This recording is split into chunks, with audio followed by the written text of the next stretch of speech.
Hello dear students, welcome to your study platform Concept Corridor and I am your mentor Yogita Dhami. So today we are here going to find out the NCERT solutions of chapter 7 for class 8 science, that is particulate nature of matter. बेटा chapter का one shot मैंने already upload कर दिया है. In case you have not seen that, link is given in the description. पहले जाके उस one shot को देखो and then come for these NCERT solutions. बेटा it is very very important for you to understand the concept of this chapter because this chapter is actually laying the foundation for your future chemistry studies. आगे जाके जो भी आप chemistry के concept पढ़ोगे ना, वो सारे के सारे इसी चैप्टर पे बिल्डअप होंगे. इसीलिए बहुत जरूरी है कि आप इसे कंसेप्ट को अच्छे से समझो. So first of all one shot and then come for these NCERT solutions. ठीक है, वैसे तो इसने वो वन शॉट देखा होगा, मैक्सिमम आंसर आपको ऑलरेडी इसके पता होंगे, but still how to frame the proper answer, for that here I am with this video. So let's get started. Question number 1, choose the correct option. So it's an MCQ. The primary difference between solids and liquids is that the constituent particles are. बेटा constituent particles के बारे में बात हो रही है तो फटाफट से बना लेते हैं, आसानी हो जाती है समझने में. ठीक है, constituent particles of solid और liquid के particles इसमें थोड़ा सा गैप होता है, right? So this is the constituent particles of liquid. Now, closely packed in solids, yes, closely packed in solids, while they are stationary in liquids. No, this is wrong. बेटा liquid के particles इसमें gap है और जहां gap मिलेगा particles को तो वहां रुकेंगे थोड़ी, मूवमेंट तो होगा. सो स्टेटमेंट रॉन्ग हो गया. Next, far apart in solid, ये तो पहली गलत हो गया. फार अपार्ट इन सॉलिड तो है ही नहीं, क्लोज है ना, so statement wrong. Always moving in solid, always moving in solid, again no, space नहीं है तो मूवमेंट नहीं होता, सिर्फ वाइब्रेट करते हैं अपनी पोजिशन पे. आगे ही पढ़ लो. Have fixed position in liquid, absolutely wrong. Fixed position थोड़ी होती है लिक्विड में, मूव करते हैं, so wrong. Closely packed in solids, yes, and move past each other in liquids, yes. This statement is true. Closely packed in solids दिख रहा है and move past each other in liquids. थोड़ा बहुत space होता है तो इसलिए एक दूसरे के ऊपर से स्लाइड करके वो यहाँ थोड़ा बहुत मूव कर सकते हैं, right? So this statement is true. चलो next one. Which of the following statements are true, correct the false statement. So basically it's a kind of true and false. सारे स्टेटमेंट को हमें चेकआउट करना है कौन सा ट्रू है. अगर फॉल्स कोई मिलता है तो उसको फिर करेक्ट भी करके बताना है. ठीक है, पढ़ते हैं. देखो, melting of ice into water. Ice is solid and water is liquid. So melting of ice into water is an example of transformation of a solid into liquid. Yes, बता दिया मैंने वो already. So true. Melting process involves a decrease in interparticular attraction during the transformation. बेटा फिर से देखो, interparticular attraction की बात हो रही है तो फटाफट से एक बार बना लो. So solids, ice ये है और liquid ये है, राइट? मेल्टिंग की प्रोसेस की बात हो रही है. सो बेसिकली सॉलिड से लिक्विड का ट्रांसफॉर्मेशन की बात हो रही है. ठीक है, आप पढ़ो. So melting process involve the decrease in inter particular attraction. बेटा सॉलिड के पार्टिकल क्लोज, स्पेस है ही नहीं, स्पेस नहीं होगा, क्लोज होंगे तो बहुत स्ट्रॉन्ग अट्रैक्शन होगा. लेकिन लिक्विड में जब वो ट्रांसफॉर्म हो रहे हैं ड्यूरिंग मेल्टिंग तो हो क्या रहा है, स्पेस ही तो इंक्रीज हो रही है और जैसे जैसे स्पेस इंक्रीज होगी वैसे वैसे इंटर पार्टिकुलर अट्रैक्शन डिक्रीज होगा. और वही यहाँ लिखा हुआ है, melting process involve decrease in interparticular attraction. So true. Statement true हो गया. ठीक है. Next, solid have fixed shape and fixed volume. Very easy. True है statement. क्यों होता है fixed shape and fixed volume? Again because space नहीं है particles के बीच में, so movement नहीं हो सकता. अगर movement नहीं होगा तो जहाँ पे हैं, जिस shape में है उसी shape में रहेंगे और volume भी change नहीं होगा. Clear? चलो next one. So this is also true. The interparticular interaction in solids are very strong and the interparticular space are very small. बेटा interparticular space in solid is very small. दिख रहा है, अगर space कम होगा तो उनके बीच का interaction, उनके बीच का attraction ज़्यादा होगा. यहाँ पर word interaction लिखा हुआ है, उसका मतलब attraction ही है. So statement true है. ठीक है, so statement यहाँ पर true हो गया. Next, when we heat camphor in one corner of a room, the fragrance reaches all the corners of the room. पहले तो कैम्फर क्या होता है, what is camphor? Camphor is that कपूर जिसको हम जलाते हैं ना पूजा के टाइम पे, उसको बोलते हैं. तो जब हम कैम्फर को हीट करते हैं तो उसकी फ्रेगनेंस पूरे रूम में स्प्रेड हो जाती है. This is true. क्यों होती है स्प्रेड? बिकॉज कैम्फर जो होता है वो गैसियस वेपर्स में कन्वर्ट होता है और गैसियस वेपर मीन्स गैसेस के बीच में गैप है और जहां पर गैप होगा वो मिक्स बड़ी जल्दी हो जाते हैं. सो पूरे रूम में बहुत जल्दी उसकी स्मेल स्प्रेड हो जाती है. स्टेटमेंट ट्रू है. Next, on heating we are adding energy to the camphor and the energy is released as smell. बेटा ये स्टेटमेंट थोड़ा सा डाइसी है, पढ़ो दोबारा से. On heating we are adding energy to the camphor.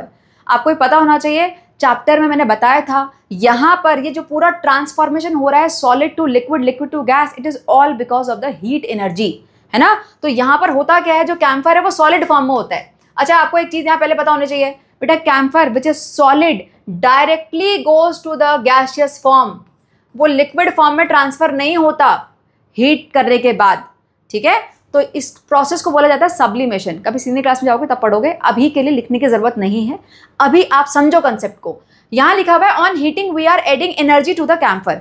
Yes, this is true.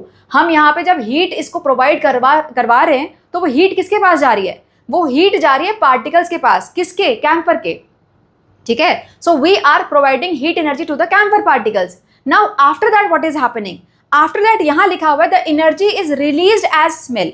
बेटा जो एनर्जी है वो स्मेल की फॉर्म में रिलीज हो गई।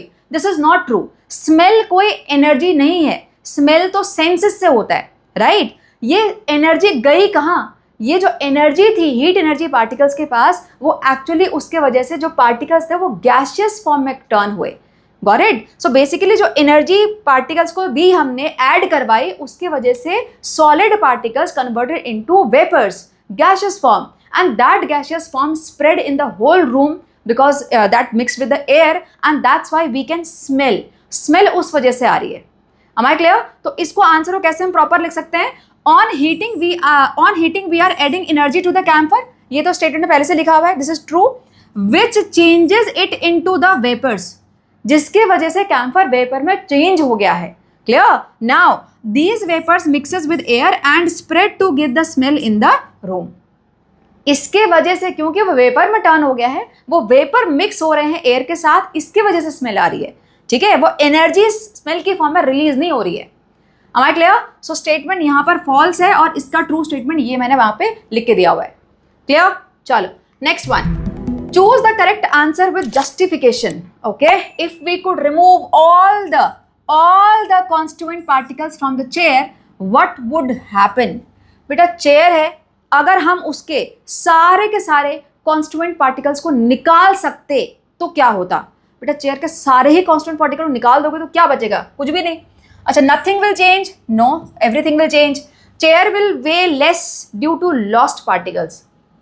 बेटा chair will weigh less।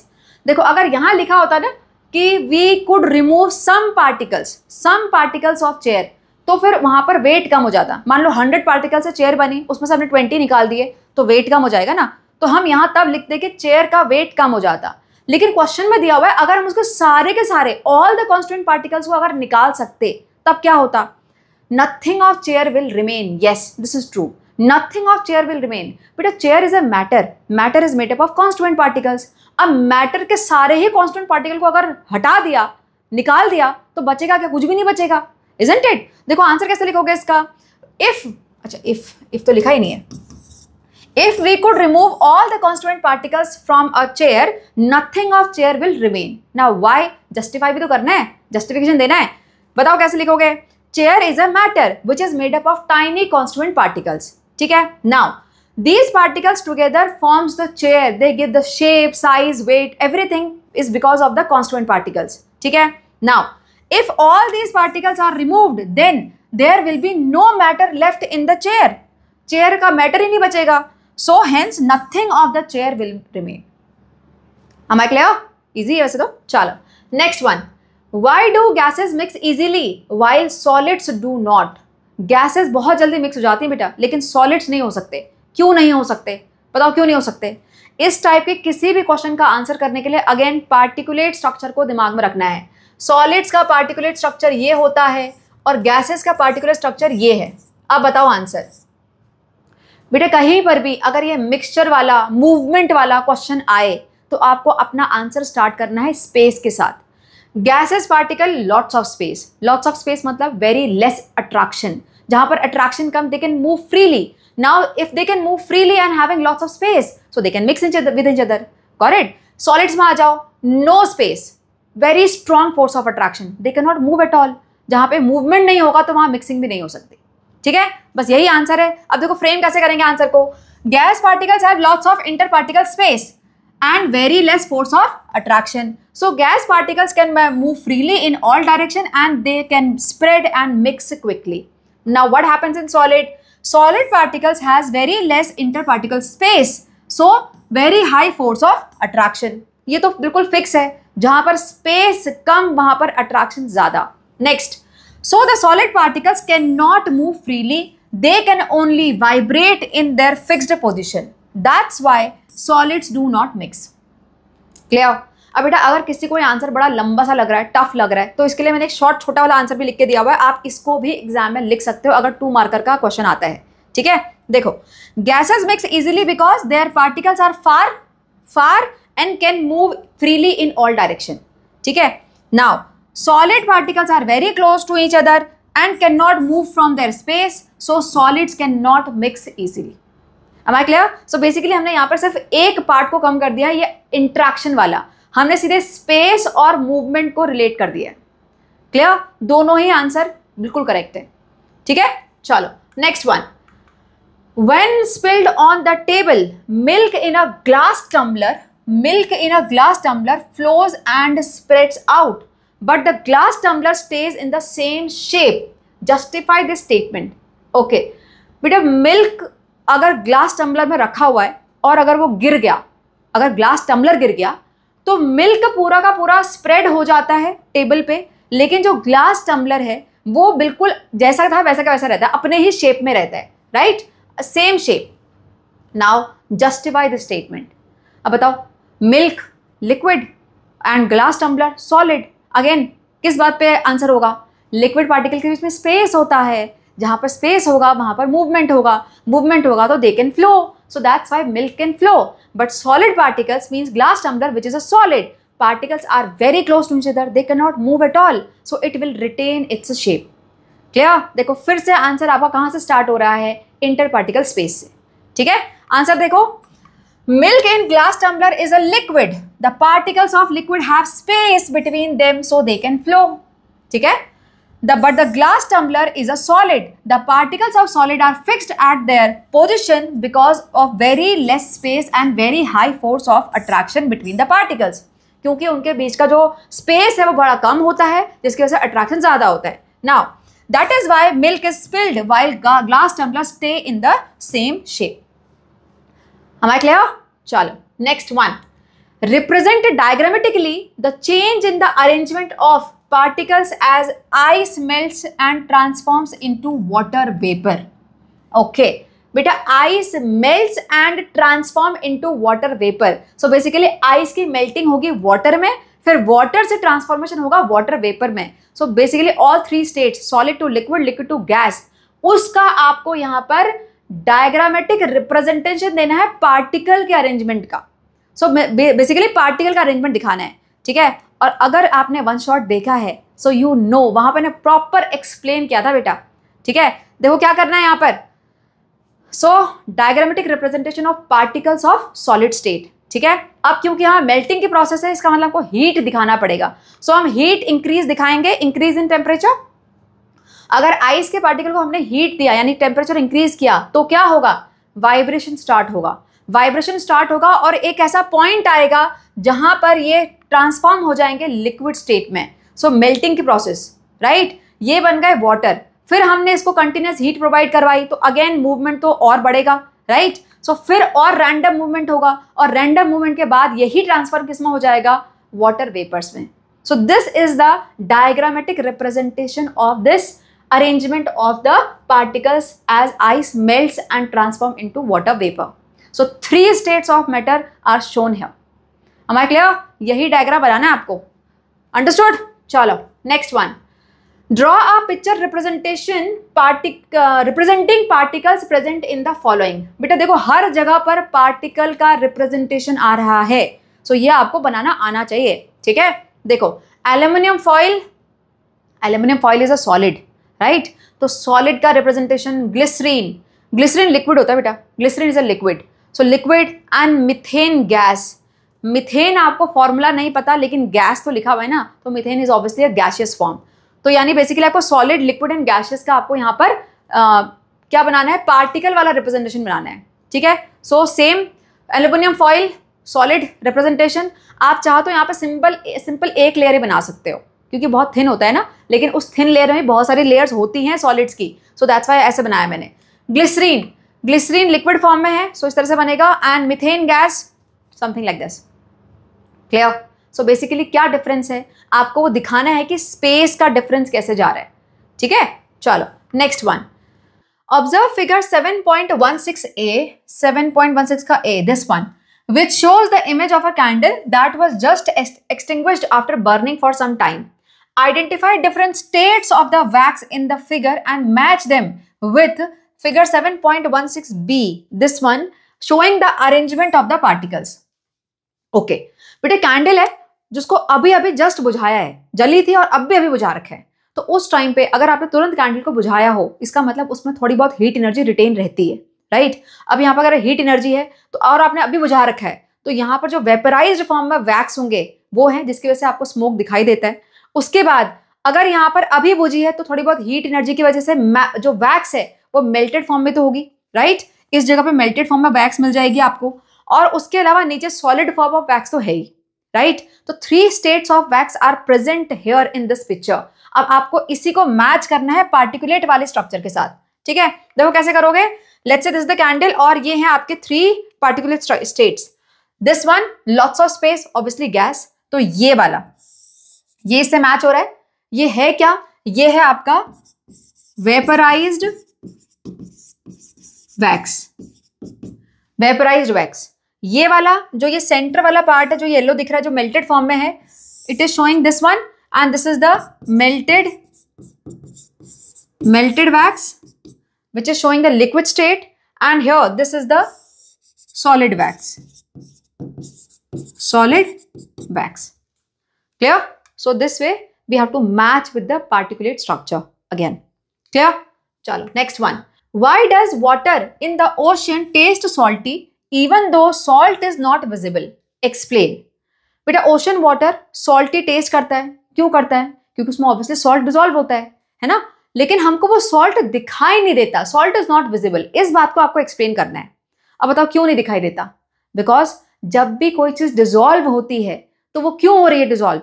क्योंकि वो अपने कॉन्स्टिट्यूएंट पार्टिकल वाले फॉर्म में आ चुकी है, इजंट इट? अगर आपने वन शॉट देखा होगा तो पक्का ये आंसर पता होगा आपको. बेटा डिसोल्यूशन की प्रोसेस के लिए जो भी पार्टिकल्स होते हैं, यानी जो भी सॉल्यूट पार्टिकल्स है, यहाँ पे सॉल्ट की बात हो रही है तो लेट्स से सॉल्ट पार्टिकल, उनको अपने कॉन्स्टिट्यूएंट पार्टिकल वाली फॉर्म में आना पड़ता है. And then those constituent particles of salt will take the space between the constituent particles of water, isn't it? और ये जो छोटे छोटे पार्टिकल्स है, कॉन्स्टिट्यूएंट पार्टिकल्स, इनको हम अपनी नेकेड आई से नहीं देख सकते. That's why salt is not visible. Correct? लेकिन वो पार्टिकल्स जो हैं वो हैं तो सही ना, वाटर पार्टिकल्स के बीच में स्पेस तो ले रखी है. That's why it taste salty. Clear? Answer कैसे लिखोगे? When salt dissolve in water, its constituent particle, देखो constituent particle फॉर्म में आ गया ना, so its constituent particle occupy the space between the particles of water. Now, since these particles are very small, we cannot see them with our naked eyes. That's why it is not visible. That is why salt particles are not visible. But ocean water tastes salty due to the presence of the salt particles.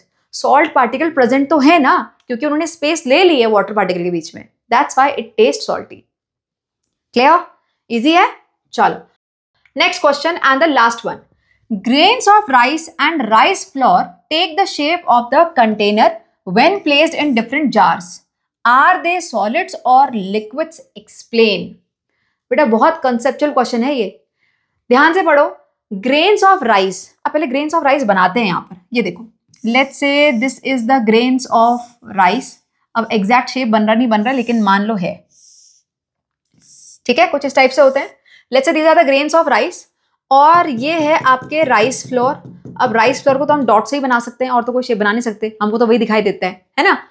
तो जो ये rice grains है, अब ये पूछा हुआ है, ये जब हम अलग अलग कंटेनर्स में डालते हैं तो वो कंटेनर का शेप ले लेता है, राइट? लेते हैं बहुत सारे, जब हम ग्रेन्स एक साथ डालेंगे तो वो कंटेनर का शेप ले लेते हैं. और कंटेनर का शेप लेने वाली प्रॉपर्टी किसकी है? लिक्विड्स की.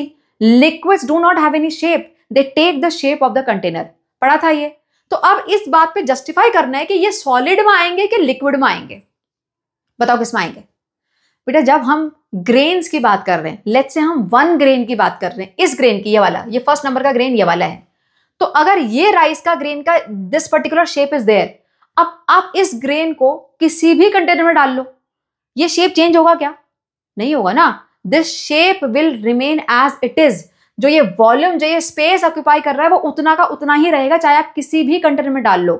Got it? So this particular one grain is having fixed shape and fixed volume.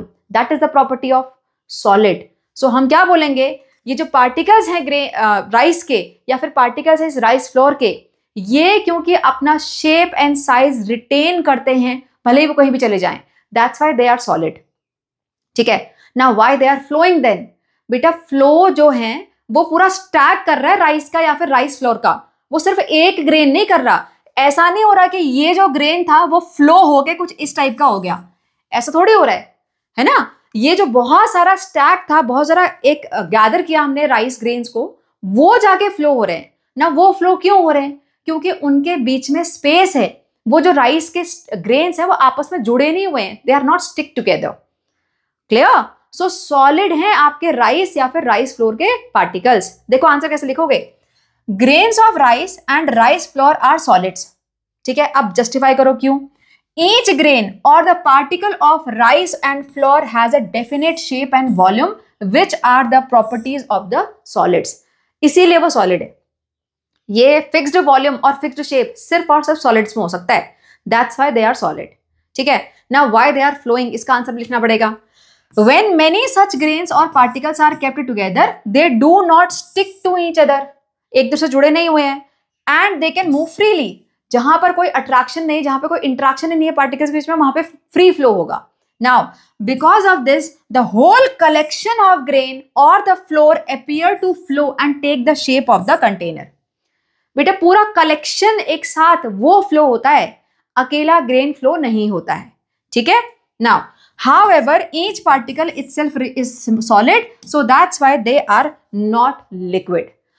अगर एक एक पार्टिकल को कंसिडर करोगे तो हर पार्टिकल सॉलिड है क्योंकि उसने अपना शेप और वॉल्यूम रिटेन किया हुआ है. Am I clear? Understood? चलो. So with this, we are done with these all NCERT solutions. I hope you were able to comprehend each and every question. वैसे क्वेश्चन बहुत easy थे, but still having any doubt or facing any difficulty, comment. I will try to revert back there. ठीक है? चलो. See you soon for the next chapter. Till then, take care and bye bye.